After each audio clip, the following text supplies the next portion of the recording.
जय हिंद फ्रेंड्स। देखिए, पिछले वीडियो में मैंने आपको जो कंकाल तंत्र था, ह्यूमन स्केलेटन सिस्टम था, उसमें आपको जो 206 बोन्स थी उनके बारे में कंप्लीट जानकारी दी थी।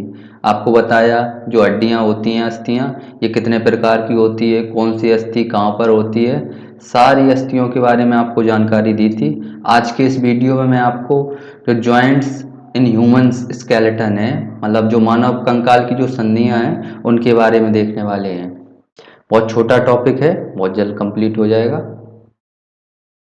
देखिए, जो मानव शरीर की जो संधियां हैं उनको देखने से पहले हम जो अस्थि कोश का जो बोन सेल होते हैं उसके बारे में देखेंगे। ये जो 3 प्रकार के हैं, इनको एक बार देख लें, उसके बाद इसको डिस्कशन करेंगे। ये भी इम्पोर्टेंट है। अस्थि कोश का, इसको इंग्लिश में बोलते हैं बोन सेल।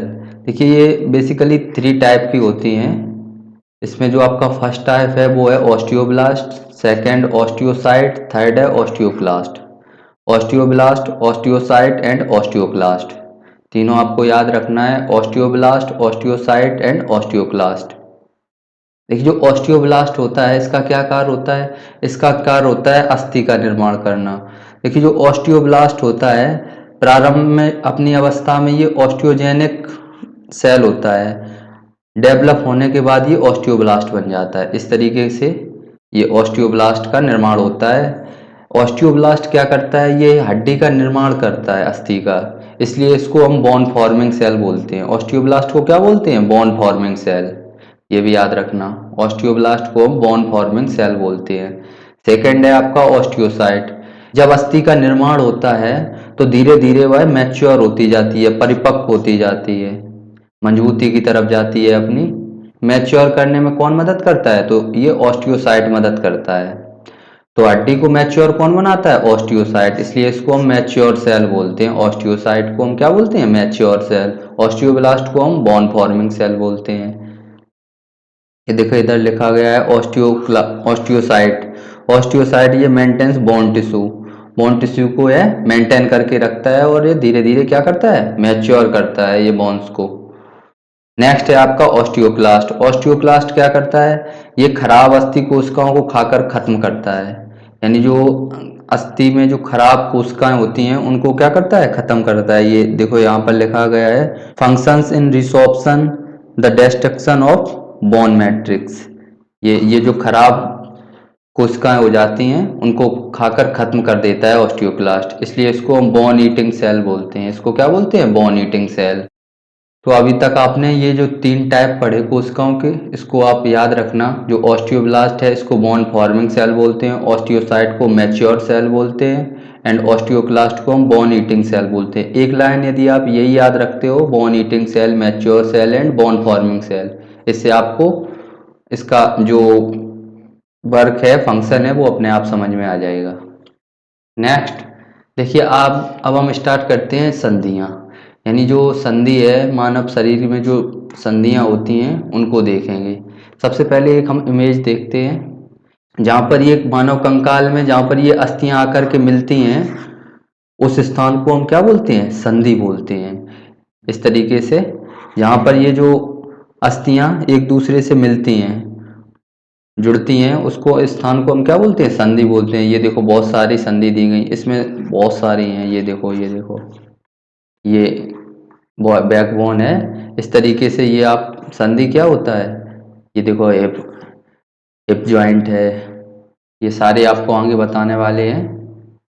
तो संधि आप समझ गए होंगे क्या है, कि कंकाल तंत्र में जहाँ पर जो मानव अस्थियां आकर के मिलती हैं, उस स्थान को हम क्या बोलते हैं? संधि बोलते हैं। संधि या जॉइंट्स बोलते हैं। क्योंकि संधि या जॉइंट्स है, ये बेसिकली 3 टाइप के हैं। आपको ये किस तरीके से गतिमान होते हैं उसी आधार पर इसको हम 3 प्रकार में बांट सकते हैं। फर्स्ट है आपका इमूवेबल, मतलब अचल संधि। फर्स्ट आपका कौन सा है? अचल संधि। इमूवेबल, इनको हम बहुत डिटेल में आगे देखने वाले हैं। यहाँ पर इसका केवल हम इंट्रोडक्शन देखते हैं, उसके बाद इसको हम आगे देखेंगे।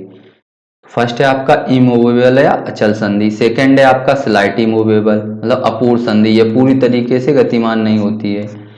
और थर्ड होता है फ्रीली मूवेबल, यानी पूर्ण रूप से गति कर सकती है इधर उधर चारों दिशाओं में। तो फ्रीली मूवेबल इसको बोलते हैं हिंदी में पूर्ण संधि, स्लाइटली मूवेबल अपूर्ण संधि, एंड फर्स्ट है आपका इमूवेबल या अचल संधि। ये जो फ्रीली मूवेबल है इससे क्वेश्चन पूछे जाते हैं, यही आगे चल के 5 पार्ट्स में बढ़ जाता है। बॉल एंड सॉकेट, इसमें क्या होता है कि जो बड़ी बड़ी हड्डियां होती हैं उसमें बॉल का आकार बना हुआ होता है इस तरीके से, और इस तरीके से सॉकेट रहता है, वहाँ पर जा कर के ये फंस जाती हैं, जैसे आप कंधे में देख सकते हो। आगे इसको बताने वाले हैं डिटेल में। बॉल एंड सॉकेट जॉइंट्स है, सेकंड है सैडल, थर्ड है हिंज, फोर्थ है पाइवोट, 5 है ग्लाइडिंग। ये सारी आपको याद हो जाएंगी, टेंशन वाली बात नहीं है। अभी आप इसको केवल इंट्रोडक्शन के तौर पर देख सकते हैं। जो फ्रीली मूवेबल है इसके 5 पार्ट्स थे, बॉल एंड सॉकेट, यहाँ सैडल हो जाएगा, थर्ड हिंज, हिंज को हिंदी में क्या बोलते हैं, कब्जा, फोर्थ हो जाएगा आपका pivot, and 5 gliding. Gliding sliding से समझ में आ रहा होगा, कुछ फिसलती हैं एक दूसरे के ऊपर, इस तरीके से आगे आपको सारे डिटेल में बताने वाले हैं। फर्स्ट हम स्टार्ट करते हैं इमूवेबल से। इमूवेबल या अचल संधि, इमूवेबल या अचल संधि ये क्या होती हैं, ये फिक्स्ड होती हैं, ये बिल्कुल भी गति नहीं करती हैं, बहुत ही फिक्स्ड होती हैं। इनको हम फाइब्रस बोलते हैं। इनका जो टेक्निकल नाम क्या होता है, फाइब्रस या रेशेदार संधि, फाइब्रस या रेशेदार संधि। इसमें मैंने आपको बताया कि ये थोड़ा भी गति नहीं करती हैं। इसका अगर अपने शरीर में एग्जाम्पल देखें तो जो खोपड़ी स्कल है एंड जो दांत हैं ये किस संधि के द्वारा जुड़े होते हैं, तो ये इमूवेबल जॉइंट्स के द्वारा, अचल संधि के द्वारा जुड़े होते हैं। इस तरीके से ये जो स्कल का एक आपको इमेज दी गई है, ये जैसे कोरोनल शटर है, लैम्बडॉयड शटर एंड स्क्वामस शटर, ये जो ये आपको दी गई हैं, ये इस तरीके से ये शटर आपको दिए गए हैं। ये जो किस चीज़ से, किस जॉइंट से हैं, ये बिल्कुल फिक्स्ड जॉइंट हैं। खोपड़ी में ये जो फिक्स्ड जॉइंट हैं ये किसके उदाहरण है, अचल संधि के। तो आपको अचल संधि में क्या याद रखना है, इसको हम रेशेदार संधि कहते हैं। ये बिल्कुल भी गति नहीं करती है। ये कहाँ पर होती है, खोपड़ी और दांत में। दांत में आपको इधर ये दांत में ये जो पार्ट्स है गॉम्फोसिस वाला, ये जो इस तरीके से जुड़े होते हैं, ये बिल्कुल भी गति नहीं करते हैं। जब ये हलना स्टार्ट हो जाएगा तो मतलब गिर जाएगा ये। इस तरीके से आप अचल संधि समझ गई, बहुत बिल्कुल सरल है। अचल मतलब जो बिल्कुल ना चलता हो, अचल, चल मतलब चलना, अचल आ लग गया मतलब नेगेटिव सेंस, तो बिल्कुल ना चले, बिल्कुल फिक्स्ड रहे। तो अचल संधि में खोपड़ी और दांत को आपको याद रखना है। सेकेंड है स्लाइटली मूवेबल। स्लाइटली का क्या अर्थ होता है, मतलब जो बहुत थोड़ा सा मूव तो करता है लेकिन थोड़ा सा मूव करता है, मतलब अपूर्ण संधि। इसको हिंदी में क्या बोलते हैं, अपूर्ण संधि। इसमें क्या होता है, ये संधि जहाँ पर भी पाई जाती है वहाँ बहुत थोड़ा सा गति होता है, थोड़ा मोड़ा, बिल्कुल थोड़ा सा गति होता है। इसके जो यदि एग्जाम्पल की बात करें तो रिप्स हैं। रिप्स को आपको मैंने पिछले वीडियो में बताया था, 12 पेयर रिप्स थे, सारे बताए थे आपको। और जो सेकंड है इसका एग्जाम्पल कशेरुकी, बैकबोन। ये रिप्स जो होती हैं इनमें बहुत थोड़ा सा, जैसे जैसे हम अपने सीना को जब फुलाते हैं तो ये थोड़ा सा सीला, लगभग 5 से 6 सेंटीमीटर सीना फूल जाता है। इस तरीके से ये जो रिप्स होती हैं, ये जो कार्टिलेज वाला एरिया है यही बढ़ जाता है। ये आपको स्टर्नम बीच में दिया है, स्टर्नम से ये जुड़ी हुई होती हैं, पिछले वीडियो में आपको बताया था। तो अब अपूर्ण संधि में आपको रिप्स याद रखनी है एंड बैकबोन। बैकबोन भी बहुत कम गति करती है, बिल्कुल थोड़ा मोड़ा। आप योगा में देख सकते हो, योगा की बहुत सारी इमेज होती हैं, बैकबोन थोड़ा थोड़ा गति करती है। सर्वाइकल कर्व है, थोरेसिक कर्व है, लंबर कर्व है, सैक्रल कर्व है, ये सारे के सारे बहुत थोड़ा इसमें भी गति होती है। तो इसके जो एग्जाम्पल आपको याद रखना है स्लाइटली मूवेबल में, वो रिप्स एंड बैकबोन। नाम से स्पष्ट है, स्लाइटली मतलब थोड़ा मोड़ा गति करता है, रिप्स एंड बैकबोन। थर्ड देखते हैं फ्रीली मूवेबल। फ्रीली मूवेबल मतलब जो पूर्ण दिशा में, विभिन्न दिशाओं में गति कर सकती हैं। ये जो जहाँ पर ये संधि होती है वहाँ की जो अस्थियाँ होती हैं विभिन्न दिशाओं में गति कर सकती हैं। इसके अपने आप में 5 टाइप आपको बताए थे, एक एक करके उसके बारे में बताने वाले हैं। 5 प्रकार की होती हैं। फ्रीली मूवेबल नाम से ही स्पष्ट है, आप समझ सकते हो। फर्स्ट आपका है ball and socket. Ball and socket यानी कंदुक हल्की ज्वाइंट्स है, बॉल एंड सॉकेट ज्वाइंट है। इसके जो एग्जाम्पल हैं, पहले आप एग्जाम्पल देखना, उसके बाद आप ये जो लिखा है उसको समझ में अपने आप आ जाएगा। फीमर बोन था, पैर में जो फीमर था, फीमर अस्थि थी, और जो कूल्हे की जो अस्थि थी उसको हमने क्या बोला था, पेल्विक बोला था। कूल्हे की अस्थि को क्या बोला था, पेल्विक बोला था।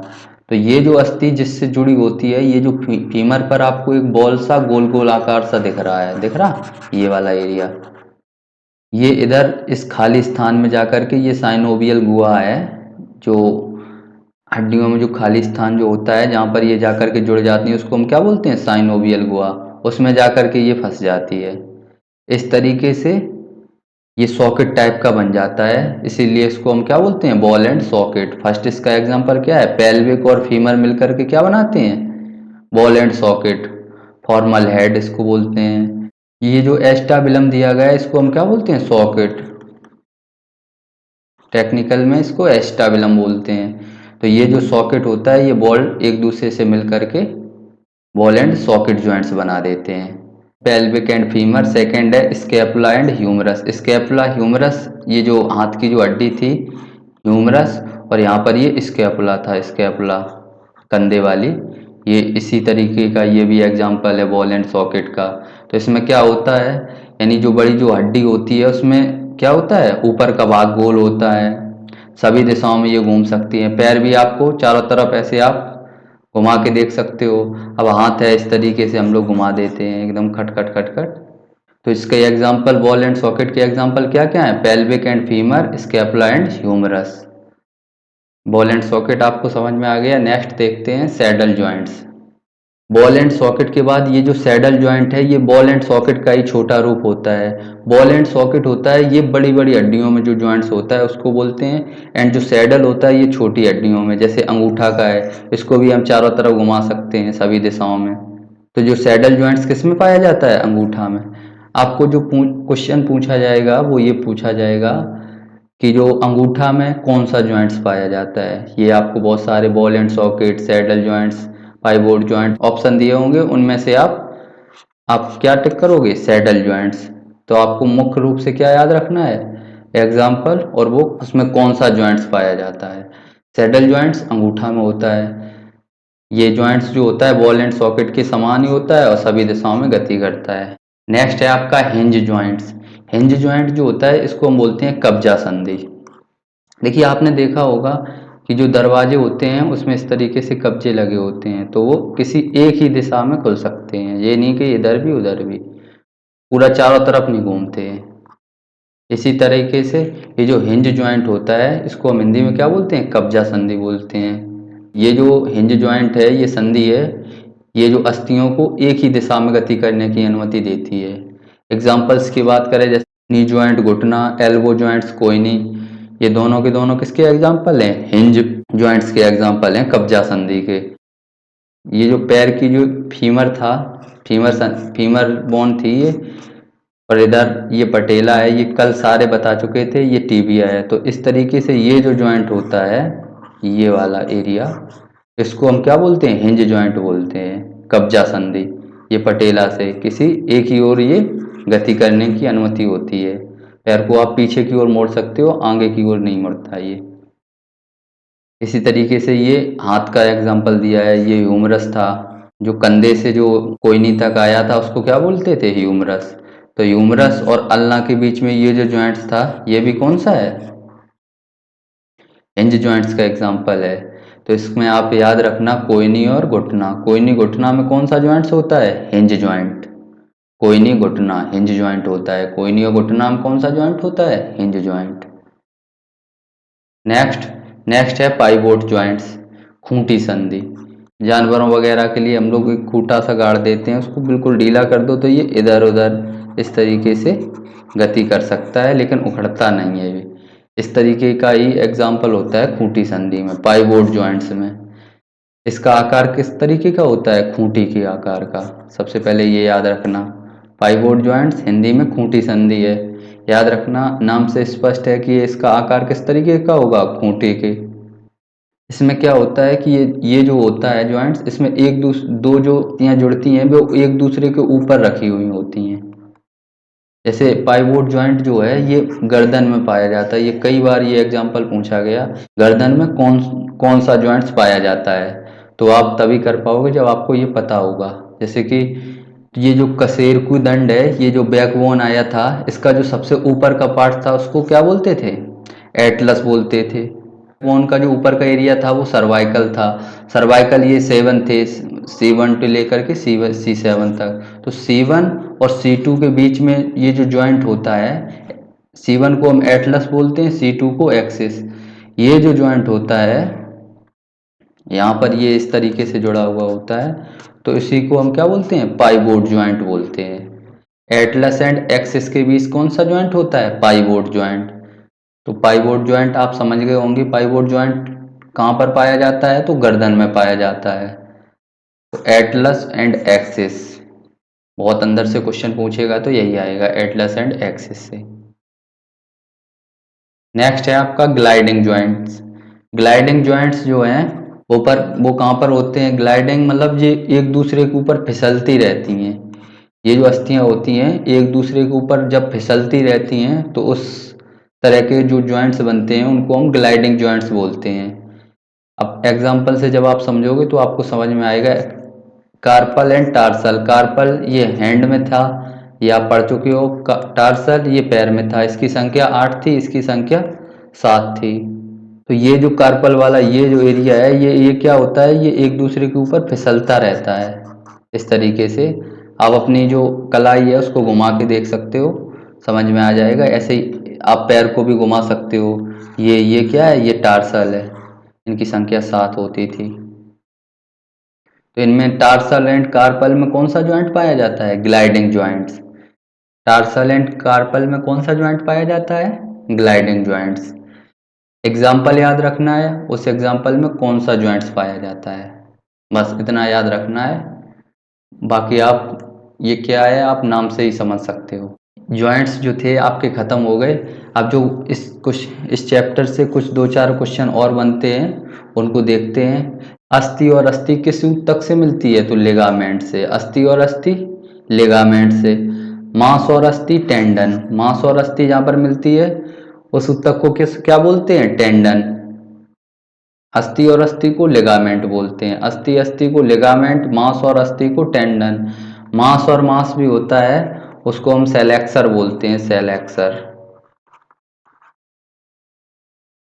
नेक्स्ट आपको ये याद रखना है, ये जो खोपड़ी के पीछे की ओर एक आपको खाली खोखला जगह होता है ना, उसको हम क्या बोलते हैं, फॉर्मेन मैग्नम।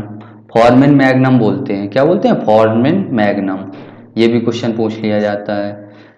ये आपको मैंने बीच वीडियो में भी बताया था कि जहाँ पर ये संधि बनती है वहाँ पर जो खाली स्थान होता है उसको हम क्या बोलते हैं, साइनोवियल गुहा। क्या बोलते हैं, साइनोवियल गुहा। इस साइनोवियल गुहा में एक ऑयल भरा रहता है, उसको हम साइनोवियल ऑयल बोलते हैं। क्या बोलते हैं, साइनोवियल ऑयल। जैसे घुटने में होता है ये साइनोवियल ऑयल। इस तरीके से जो स्केलेटन सिस्टम था वो आपका पूरी तरीके से ख़त्म हो गया। नेक्स्ट वीडियो में आपको किसी नए चैप्टर के साथ मिलते हैं। यदि आपने जो स्केलेटन सिस्टम का वीडियो है वो नहीं देखा तो उसको आप देख सकते हो, जिससे आपको ये जो जॉइंट्स हैं वो और अच्छी तरीके से समझ में आ जाएंगे। मिलते हैं नेक्स्ट वीडियो में। Thank you for watching it. Thank you यार आप सभी का।